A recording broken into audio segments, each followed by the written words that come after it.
This is WEFT Champaign, 90.1 FM, community radio for East Central Illinois. Streaming live at www.weft.org.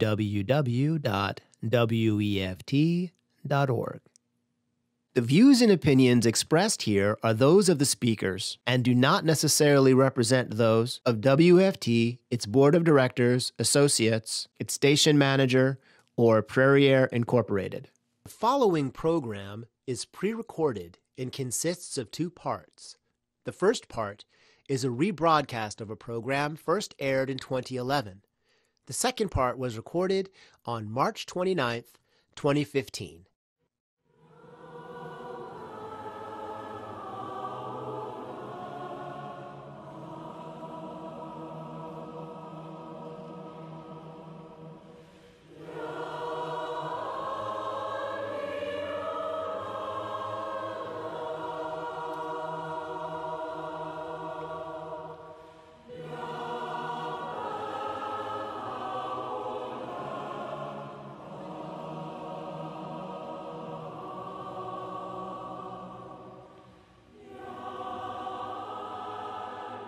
Welcome to Weekend Heartbeat. I'm Sean David, and this is a new lamp.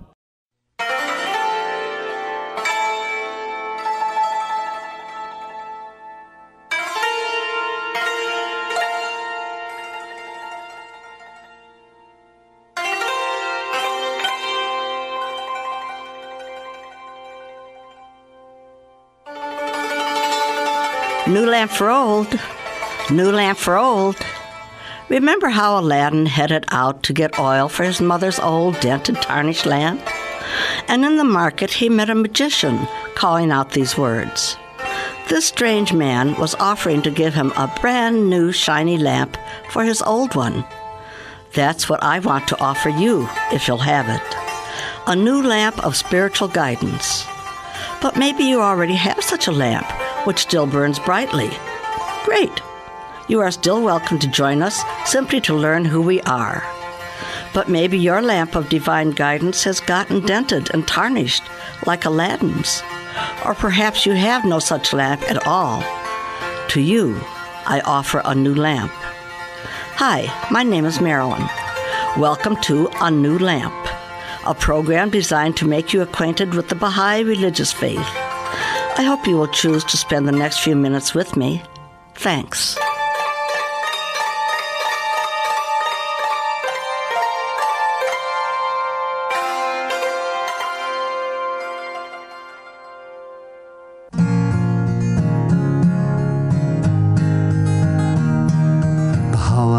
Was in the sea, our child, dark surrounded him. A heavenly maiden did appear, light on every limb. She said, this is the mystery of God and his treasure.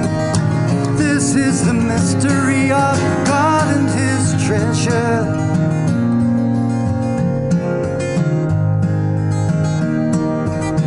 He was bowed down by chains, strangers at his side. Highwaymen surrounded him, some companions died. This is the mystery of God and his treasure. This is the mystery of God and his treasure.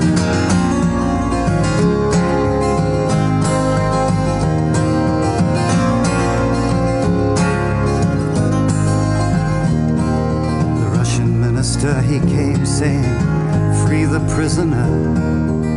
You treat him like a criminal. He is Baha'u'llah. This is the mystery of God and his treasure. This is the mystery of God and his treasure. My God, this is the best beloved of the world, and yet you comprehend not.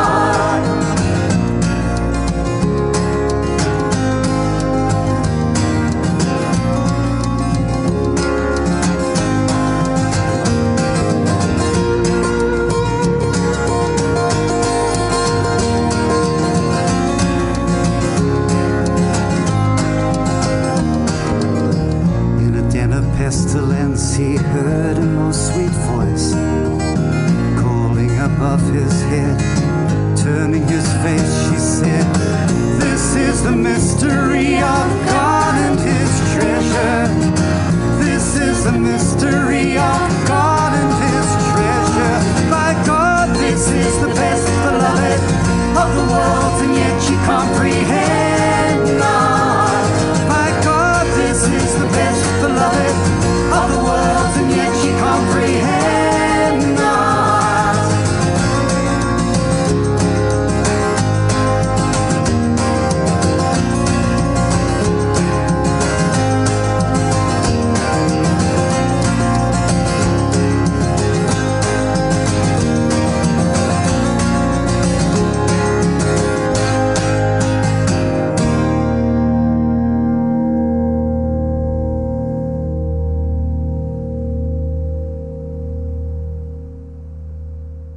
Good morning.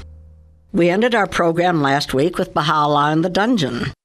I'm going to read to you his own words, which will give you a better idea of the extreme circumstances than I could give you in my words. It was while in the Shia Kal that Baha'u'llah came to understand that he was the one referred to by the Bab as he whom God will make manifest. Upon our arrival, we were first conducted along a pitch-black corridor, from whence we descended 3 steep flights of stairs to the place of confinement assigned to us. The dungeon was wrapped in thick darkness, and our fellow prisoners numbered nearly 150 souls, thieves, assassins, and highwaymen.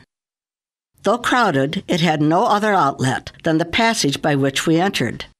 No pen can depict that place, nor any tongue describe its loathsome smell.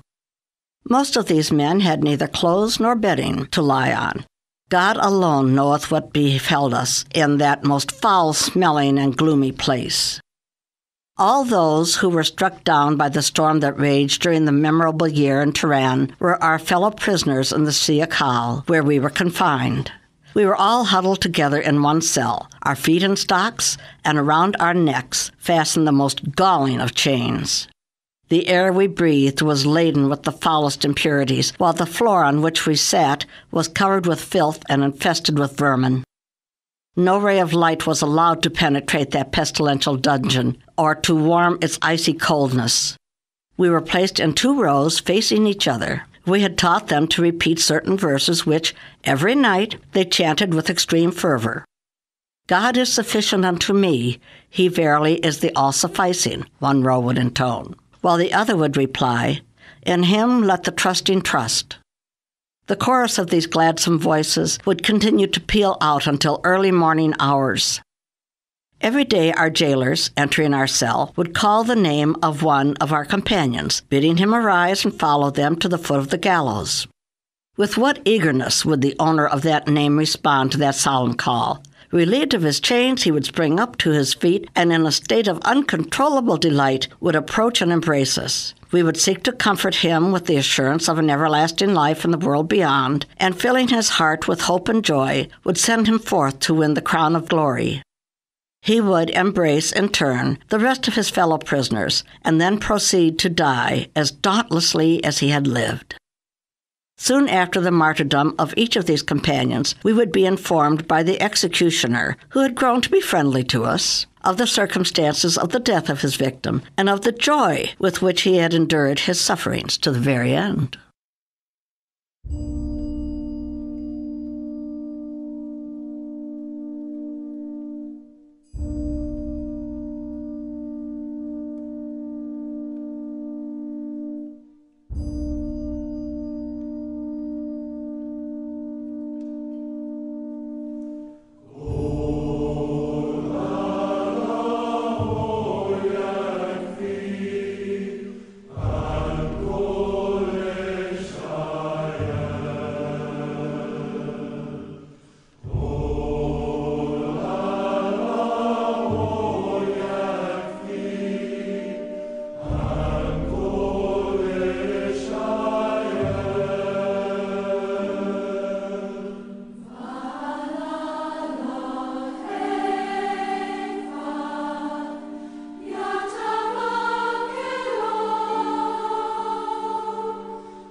O my servant, free thyself from the fetters of the world, and loose thy soul from the prison of self.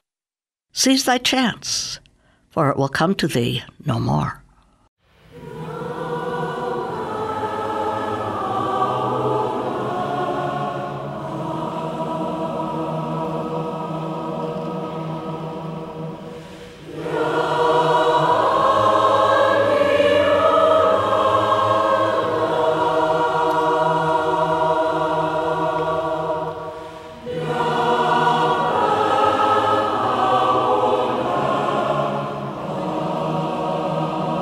Thanks so much for being with me this morning. I hope you have found a blessing during these few minutes. If you want to learn more about the Baha'i religion, you can go online to www.bahai.us.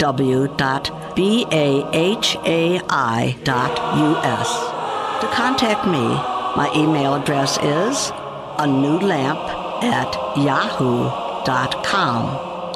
Thanks, and have a great day.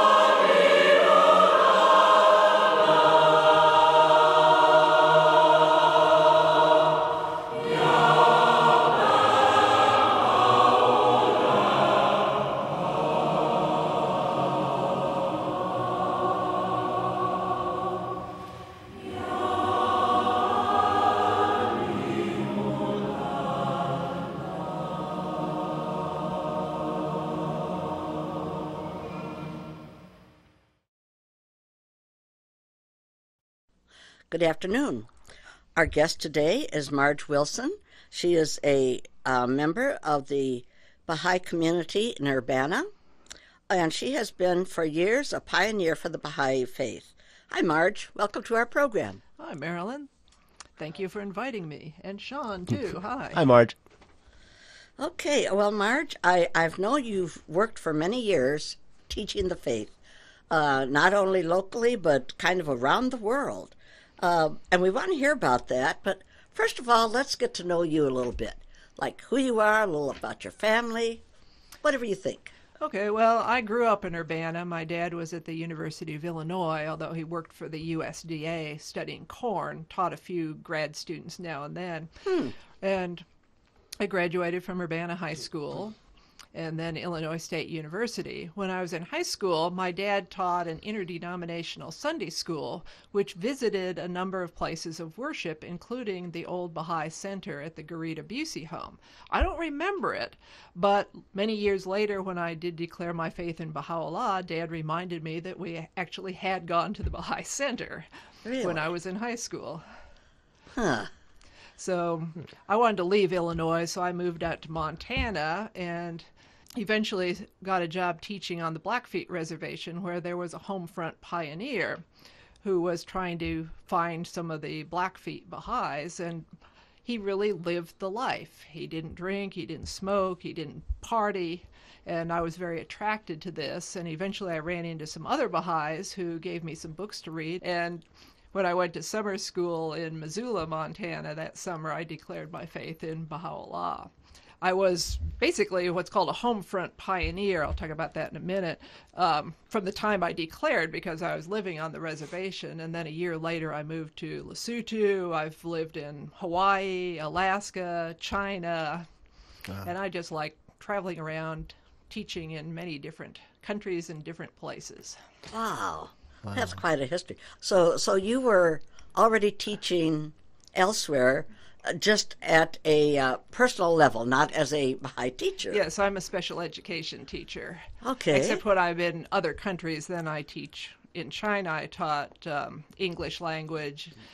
When I went to Lesotho, I taught everything. The foreign teachers there taught everything but English. I taught math, science, and art. Now I'm going to show my ignorance. Where is Lesotho? Lesotho is a little country surrounded by South Africa. Oh. And this was during the end of apartheid. Okay. So it was really interesting because in South Africa, there were some people who were really racist. And yes. It was hard to believe, some of them. But the Basotho were just wonderful people. I used to hike and backpack and take the bus and hitchhike all over the country. And everyone I met was wonderful. Wow. That's really great. So I know that we have pioneers and we have traveling teachers. Is that right? Yes. And you refer to yourself as a home Homefront front pioneer. Okay. Can you explain the difference in these designations? Okay, a traveling teacher goes to another place or another country for a limited period of time. It could be just for a few weeks or a few months. Okay. And during that time, they may teach the faith. They may just visit friends in remote areas. They may teach RUI classes on spirituality and how to live and teach as a spiritual being. Mm-hmm. And there are two kinds of pioneers. There are homefront and international pioneers. Homefront pioneers move from one place in their own country to another place where there are few or no Baha'is. So, for example, in Montana, a cowboy moved out to Montana, and he and his mother were homefront pioneers for the state of Montana. They were the first Baha'is out there. Wow. And an international pioneer, of course, goes to another country. And I think they should stay for at least 6 months. Pioneers are expected to be self-supporting. Okay. In almost all cases. There are a few cases in some countries where foreigners can't get jobs, and then they can accept money from outside. But usually Baha'i pioneers have some sort of job to support themselves while they're in the country. It's not the same as a Christian missionary being supported by the church going someplace. But no. You need to have some sort of profession that you're able to maintain. Yeah, most pioneers have a profession. Right. And many of them try to be in service professions like teaching, medicine, and so on. So they establish, some Baha'is have set up schools or hospitals or clinics, especially in remote areas. Yes. In Iran, some of the best schools many, many years ago were run by Baha'is. But unfortunately, they got shut down because they were run by Baha'is. So, do you have any special stories you want to tell us about any of these places? Yeah, I'd like to talk about the power of prayer. And in Lesotho, I discovered how powerful certain prayers were. One time on my birthday, which is July 10th, which is in the winter in Lesotho, I was on a trip going all the way around the country, visiting the Baha'is in the villages and some of the remote areas. And I got on a bus that went down the hill and promptly had 2 flat tires and only 1 spare. So a bunch of us got off and started hitchhiking. We got caught in a snowstorm. And of course, Lesotho do not have snow tires. And it was a gravel road, and we had to get out and push. So I started saying a short prayer called the Remover of Difficulties, and we never had to get out and push after I said that. Wow. Another time in Montana was kind of funny. I was going on a winter camping trip in Yellowstone, and I'd been following bison tracks, and I was planning to take a loop, one of the scenic loops around a geyser field, and there's a little picnic area where I planned to eat lunch. Well, I got up above the river and looked down, and there was a herd of bison going across the bridge toward the picnic area, so I decided I would have a picnic on this side of the river, sitting on a log. And eventually the bison moved off, and so I cautiously skied down the hill and across the bridge, and the bison didn't pay attention to me. And there's another herd, 11 bison, quite a bit farther than these bison. And I'm going along with a 65-pound pack on my back. Oh, my and, gosh. well, I didn't weigh it. But it felt like It felt like that. yes, it was very heavy. And all of a sudden, one of the bison started running toward me. And then the whole herd started running toward me. And I knew even if I didn't have the pack, I couldn't outrun a bison. So I said a very short prayer, Ya Baha'u'llah Pa, thou the glory of glories. And the first bison started swerving, and then the whole herd started swerving, and they started slowing down, and I kept saying, Ya Baha'u'llah Pa, Ya Baha'u'llah Pa. By the time they reached the road, they were behind me, and they stopped and started grazing, and I said, okay, bison, you go that way, I'm going this way. So you do believe in the Yes, power I of do prayer? believe. Power of prayer. Yes, that one worked really well. Yes, you've been in the kind of circumstances that are uniquely different.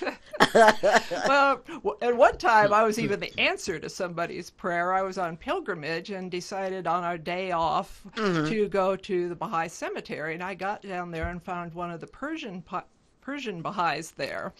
And she said, I didn't really feel comfortable going into the cemetery by myself, so I prayed to Baha'u'llah to send another Baha'i. Oh, And there you are. There you are. And it turned out to be a real blessing because she could read the tombstones that were written in Persian and tell me Yes. who was there. And I could explain to her the English ones. Wow. So it was a bounty and a blessing for both of us. For both of you. Pilgrimage, I think, is something. Have we ever talked about pilgrimage? We mentioned the Holy Land, but I don't think we talked about the sort of the what pilgrimage is. what pilgrimage is in terms of the practices.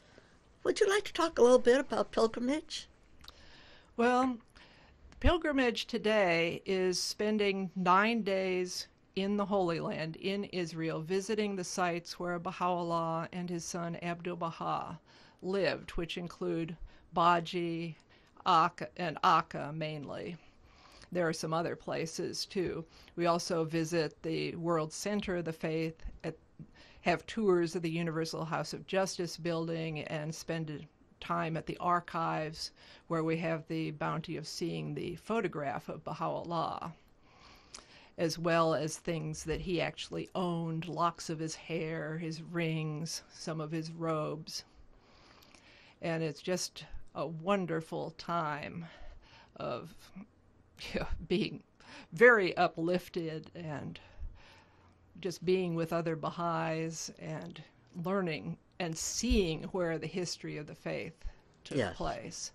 And it's really an amazing thing. You think about it, of all the religions and messengers of God that have been in the world, we are the only ones who can actually go and see a picture of the messenger for our day, Baha'u'llah, and as you said, these things that were part of him, and that is just a real bounty right there, just unbelievable, And the Baha'is are also praying for world peace, because one of the benefits for us is that we will be able to go on what is the real pilgrimage and visit these scenes of Baha'u'llah's life in Iran and Iraq that are close to Baha'is at this time. Right. Because the Holy Land is in Israel, right? In Haifa. Yes. Yeah. Haifa and Akka are the two main places where Baha'u'llah lived. Mm-hmm. And a very interesting thing, Israel, we've always referred to it as the Holy Land before Baha'is were ever there, because that has been the birthplace of the Jewish nation, of the Christian nation. It's important to Islam, and now to us. We're kind of on the other side of the country from Jerusalem, so we're kind of not impinging on the other folks there. Yeah, but we're the House of Justice and the gardens are all on Mount Carmel, which of course is very important in the scriptures of all the other religions. Right. Yes, we have talked before about. I think it was last time, wasn't it, that Michael played for us the right the song "Queen of Carmel," which is the Shrine of the Bab. Well, let's see. What else? What other kind of stories have you got to tell us, Marge? I know you've got tons. Oh, yes, I've got tons of stories. Well, when I lived in China, the second time I lived in China, I lived in a big neighborhood, which was all Chinese. I think there was one other person there, one other American who lived there, who was also a Baha'i friend of mine from earlier time in China. And I was asked to teach an English class weekly English class in my neighborhood for about 3 months. And it was open to anybody who wanted to learn English. So I wound up with 20-some people age 5 to in their 50s. My. And it was so much fun. I just continued it. It went for more than 2.5 years until I finally left town, or 3. I think it was close to 3 years when I finally moved, and I made a lot of friends there. I got a children's class, and we learned about service. Mm-hmm. And on Earth Day, we went out and cleaned up the neighborhood park. There was a hill that had been used as kind of as a dump for a long time. So the first time we had a lot of garbage bags full of stuff. The next year was much nicer. There wasn't nearly as much stuff so that was one of the things we did as a service project. Wow. Well, once you clean something up, people start taking note and doing it themselves. So you were teaching English. Does this mean that you speak Chinese? No. Most of the people I met wanted to practice their English, and I thought, well, I'm an English teacher, I'll practice English with them. I did study Chinese for a semester at a university in northern China, but unfortunately they taught using the old-fashioned technique of rote memorization. Mm-hmm. Right. And I didn't learn well that way. Okay. So I knew enough Chinese that I could get by. I could, find out, buy things, especially in the markets. I could buy tickets on the train or the bus or the boat or whatever.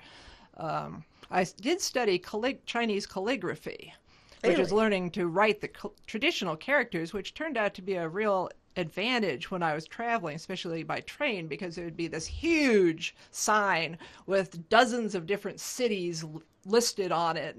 And before I took calligraphy, I would look at my phrase book or wherever I had the name of my destination, and then I'd look up and I could look at about 3 or 4 characters and look down and then look up, and my head was going up and down, up and down.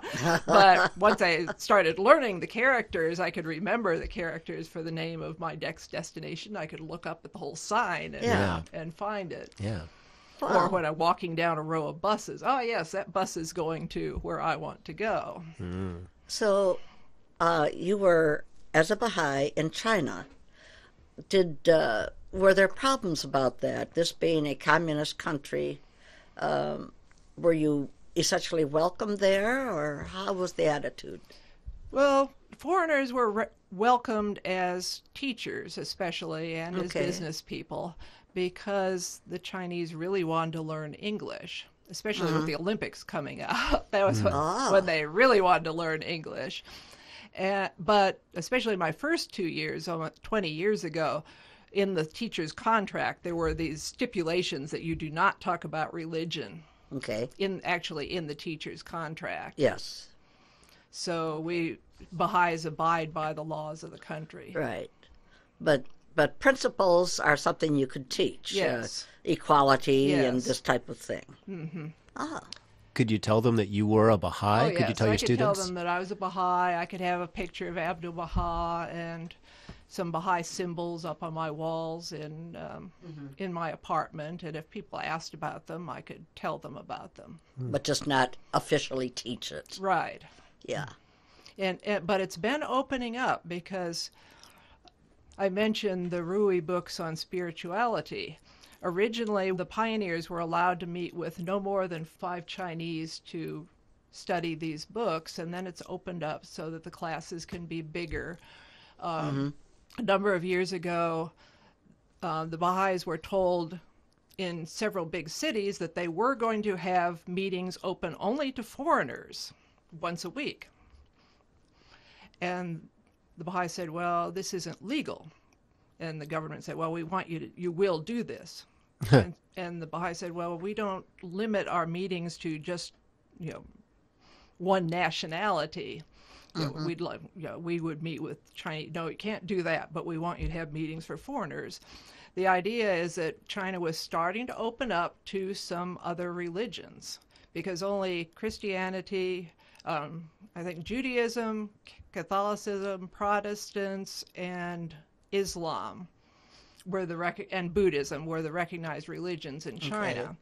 So they opened it up to these 10 other smaller religions, with the idea that if it worked, then they could open things up a little bit more. If it didn't work, it would shut down. You're sorry, it's illegal. You can't do this anymore. That's interesting. Which is the way the Chinese do things. So it worked. So they started opening up a little more and a little more.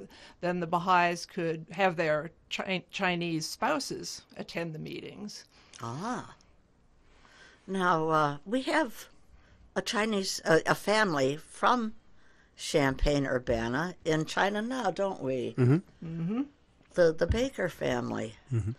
We'll be interested to hear from them when they come home on, I think during the summer, to hear what's going on from them. It'll be interesting to compare Yes. with what you've Yeah, learned. well, China is really opening up because when I first went to China, the foreign teachers and foreign students at my first university were in the same building. We were locked in at night. And any Chinese who wanted to visit us had to show their ID in case the police wanted to see who was going to visit foreigners. Really? And my only friends were the Y-bonds, the people from the university who were supposed to work with the foreigners. One or two of the professors, my students, and my Taiji group. And then when I went back in the late 90s, it was like China was a totally different country because I was living in a neighborhood, a Chinese neighborhood. You know, there are no locks on the doors. My friends were my neighbors, the other English teachers at my high school, my Taiji group, of course, and So your first time you were almost a prisoner. yes. Well, we still had a lot of freedom, but it was very difficult. For example, at my second university, the university owned one end of a 7-story apartment building, and our end was walled off from the rest of the building. Oh. So if we wanted to visit somebody in the apartment next door, we would have had to go out the gate, walk a block down to the end of the street, come back in, walk a block back. So it was very difficult to make friends because you couldn't meet your neighbors. Yeah, comparing it to Japan, which is, of course, a much more open society. But I guess the thing for me that compares is it's called Kansai Gaidai. It was the name of the school. And they had this international school that was set aside just for the study abroad students. I found out that the students at Kansai Gaidai, the Japanese students, they used to refer to that school, that college for the foreigners, they used to refer to it colloquially as the zoo because it was where the foreigners were. And so that's what you mentioned, the idea of them sort of keeping you there in this cage. You're kind of, oh, it's a zoo. It's just like Kansai Gaidai. Yeah. Well, I got some of that, especially when I was practicing Taiji in the morning, because it seemed like every day somebody would come by and look at me and yell, "Lawai!" which is the less polite word for foreigner, or Waigoren, which is the more polite word.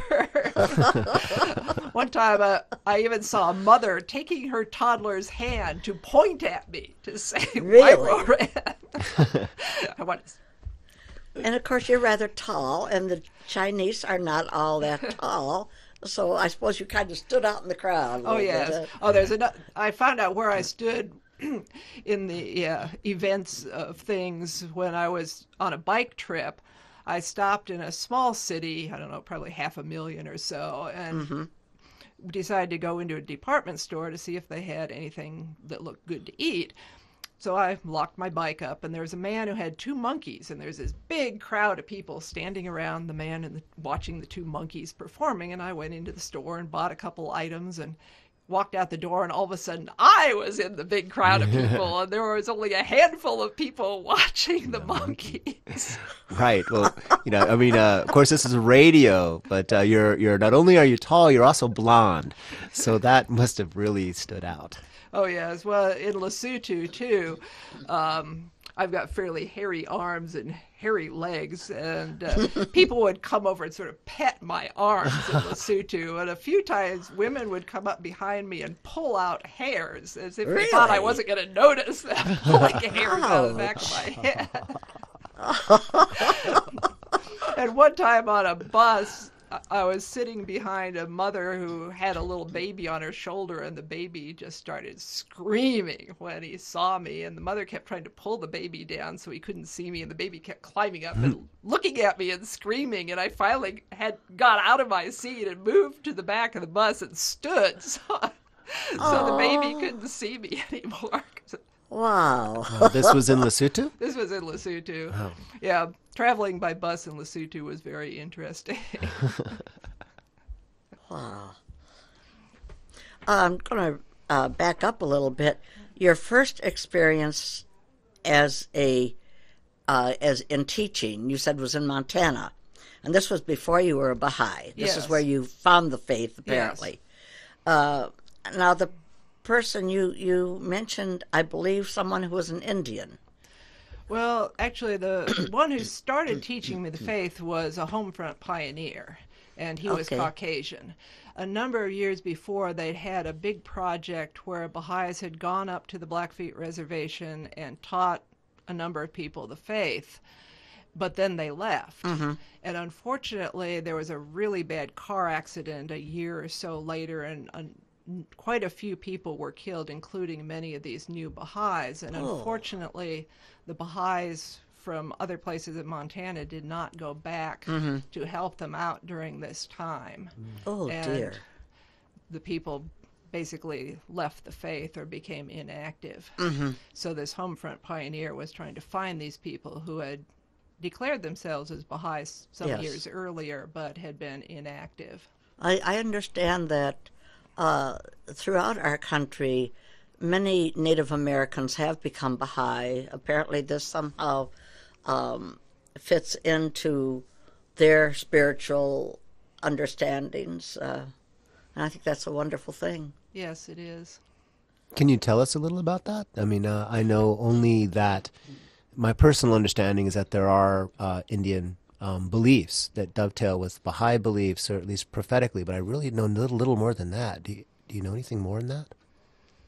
Well, I went back and reread Black Elk Speaks, which is a book about a shaman who lived during the time of the end of the free-roaming Plains Indians and the beginning of the reservation time. And a lot of the things he saw in his visions were, he saw visions of peace, he saw visions of multiracial people together, working together to build a better world.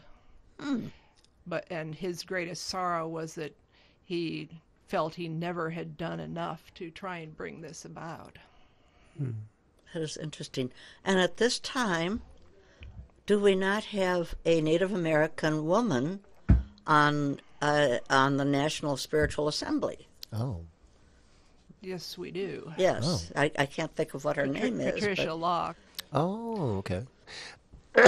Forgive me if you already spoke about this, but so Marge, I was curious. What attracted you to the faith when you read the books that were given to you? What was it that attracted you personally? What was it that struck you? Well, I had been searching for something for a long time. I remember visiting the Mormon Tabernacle and thinking that was really wonderful. And I'd started reading the holy books. I read the Bible in college and asked some questions, and I wasn't really satisfied with the answers. I remember seeing a Christian musical group performing, and I could just see this love and this, they believed, and it looked so wonderful. And when I started reading the Baha'i books, the Hidden Words, and I think Gleanings was another one, Gleanings from the Writings of Baha'u'llah was another early one I read, I realized that these teachings were sinking into my heart. Yes. And I just kept reading, and finally went down to Missoula and got my friend was there, and he hooked me up with the Baha'is, and I had a very strange experience because they kept asking me what I believed, and at that point I wasn't quite sure what I believed. Actually, at that point they hadn't sunk into my heart yet. I agreed with them. Yes, these are very nice, but I'm not quite ready yet. And I remember my body was physically getting stiff because they were asking what I believed, and I knew I really didn't believe, and we walked back to the dorms where we were staying, and I just felt really strange. And that night I was pounding on my pillow saying, Baha'u'llah, let me in. I'm knocking on the door, let me in. And then the next day when I started reading the writings, that was when they really started sinking into my heart. So a few days at the end of the week, I went back and said, I want to be a Baha'i. And Baha'i said, are you sure? And then, I've never heard anybody quite so demanding. That is so wonderful, Marge. well, my spiritual father had an even more demanding one. I heard in his community they were taping the Baha'is and asking them how they had become Baha'is, and he had learned about the faith, but he was also had some serious problems in his life, and he was suicidal. And at one point, he got out his firearm and aimed at his head and basically said, it's Baha'u'llah or I'm going to kill myself. And Baha'u'llah, something stopped him. His desperate prayer stopped him, and he became a Baha'i. Wow. Yes, as we talk to or meet different people, which is much of why we ask this question of people, how'd you become Baha'i? It's interesting, all the different stories that we have. It's not just kind of like, well, I saw it, those seemed like good principles, and I decided that was good. It's like so many of us who have come from outside.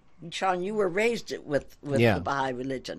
But the rest of us is like, yes, there's a seeking for something, we're not finding it, and so it's really intriguing to hear these different stories. I could tell a story I heard about a Sioux from, I believe it was the Rosebud Reservation back, it must have been 30 years ago, 25 years ago. Anyway, he and his family went out to Washington or Northern Oregon to visit some friends. And while he was there, he had a dream that he was going to hear that they were getting ready to go home, and he had a dream that a dark cloud was going to follow him home, and then he was going to hear about a new messenger of God who came from the east.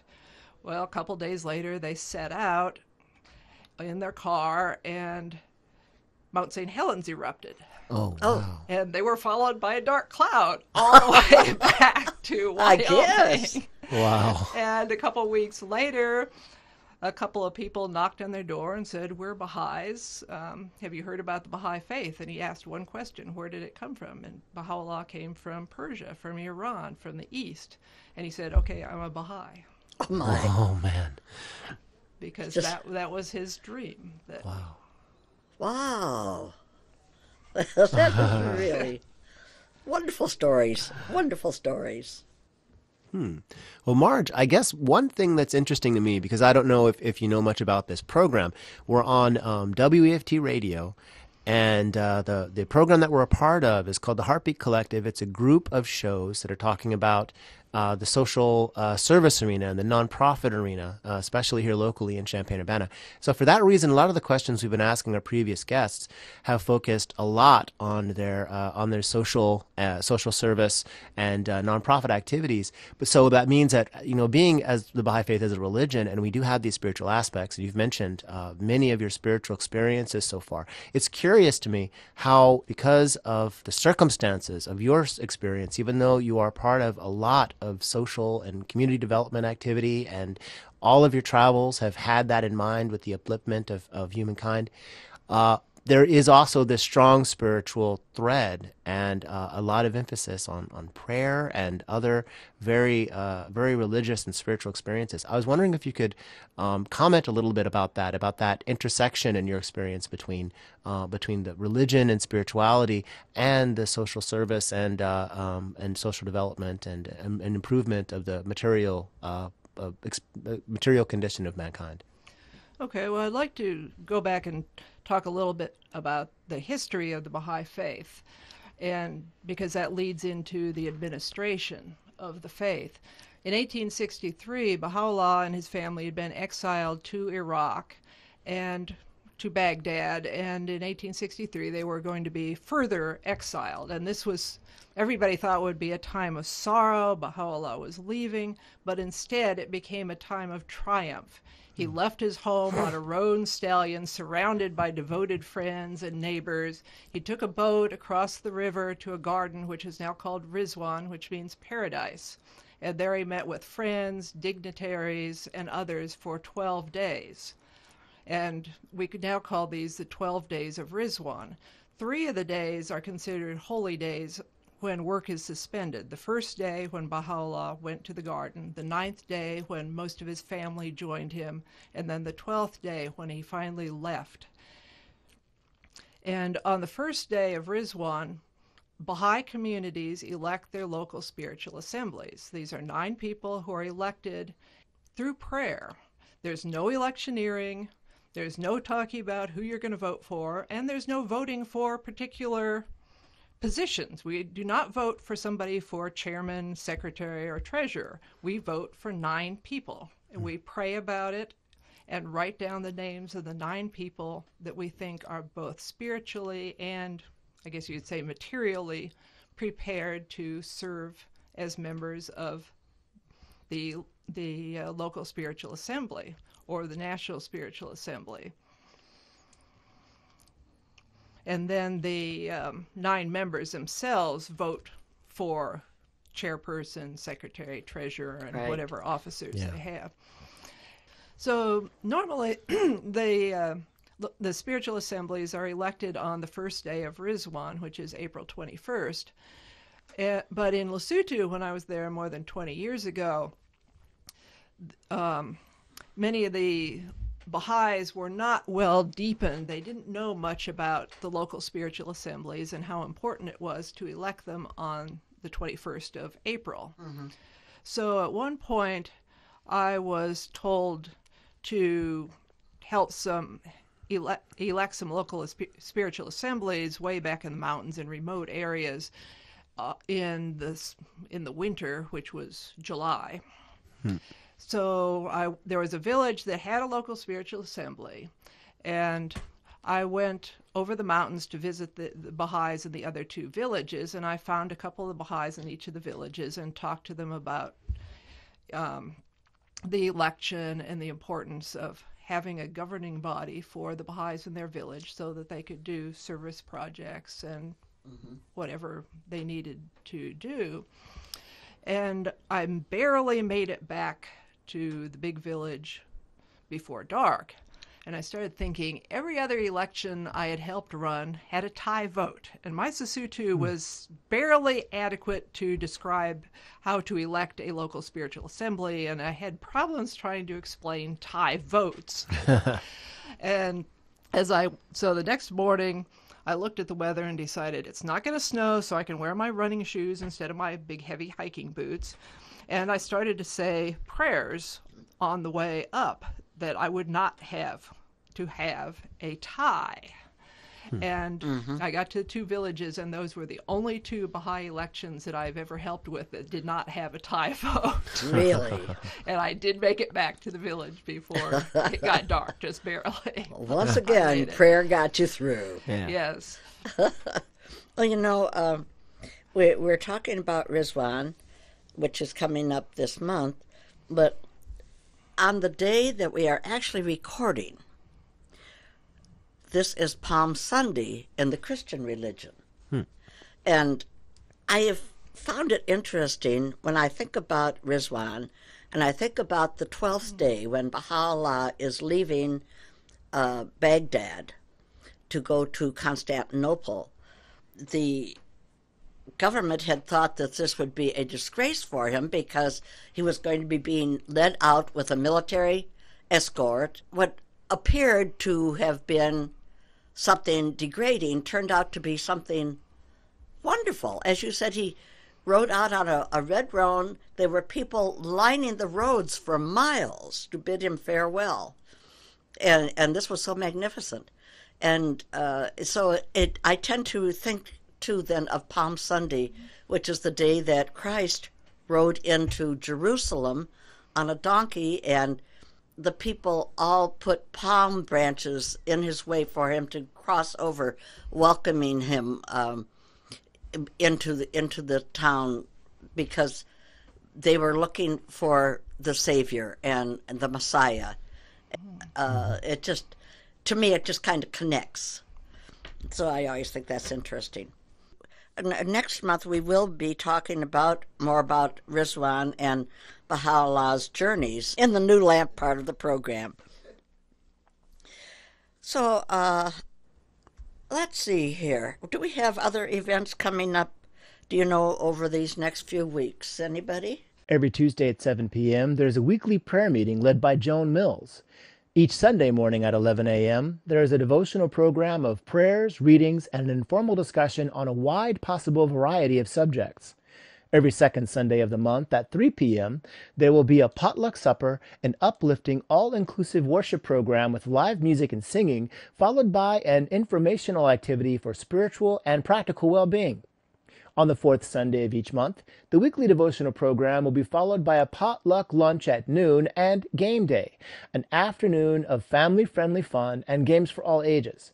Also, on the first Friday of each month at 7:30 p.m., there is an event called the First Friday Fireside. The local Baha'i community invites all who are interested to attend these informal monthly talks, which will cover various aspects of the Baha'i faith, followed by a Q&A session. Additional information about Baha'i activities in the Champaign-Urbana area can be found on the local Baha'i website, cubahai.org. That's cu-bahai.org. Click Goings On to see the local calendar. The Baha'i Center is located at 807 East Green Street in Urbana, a few blocks east of Lincoln Square. It is a stop on the Red Bus Line, and it is wheelchair accessible. So, Marge, we are so glad that you have been with us today. You provided us with some really interesting stories and insights. So this has really been great, and we're glad that you've been with us. And we hope that as we go into our little devotional time, that you'll do some of the readings with us. Okay, I would be honored to do that. All right, that's great. All right, thank you. O Son of Glory, be swift in the path of holiness, and enter the heaven of communion with me. Cleanse thy heart with the burnish of the Spirit, and hasten to the court of the Most High. Baha'u'llah. Blessed are the steadfastly enduring, they that are patient under ills and hardships, who lament not over anything that befalleth them, and who tread the path of resignation. Baha'u'llah. Consort with the followers of all religions in a spirit of friendliness and fellowship. They that are endued with sincerity and faithfulness should associate with all the peoples and kindreds of the earth with joy and radiance, inasmuch as consorting with people have promoted and will continue to promote unity and concord, which are in turn conducive to the maintenance of order in the world and to the regeneration of nations. Baha'u'llah. There can be no doubt whatever that the peoples of the world, of whatever race or religion, derive their inspiration from one heavenly source and are the subjects of one God. Baha'u'llah. What profit is there in agreeing that universal friendship is good and talking of the solidarity of the human race as a grand ideal? Unless these thoughts are translated into the world of action, they are useless. Abdu'l-Baha.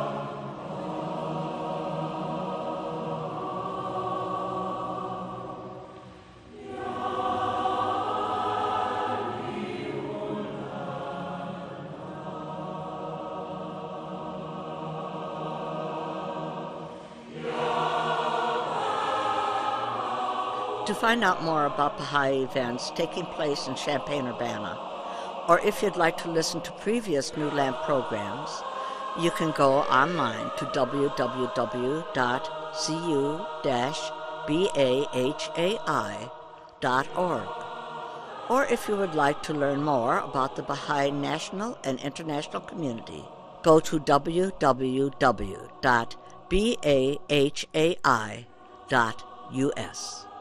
Thank you again for joining us today. I hope you'll join us again next month. Goodbye. Thanks for listening to this week's Weekend Heartbeat on WEFT Champaign 90.1 FM, Community Radio, Champaign-Urbana, Illinois, streaming live at www.weft.org.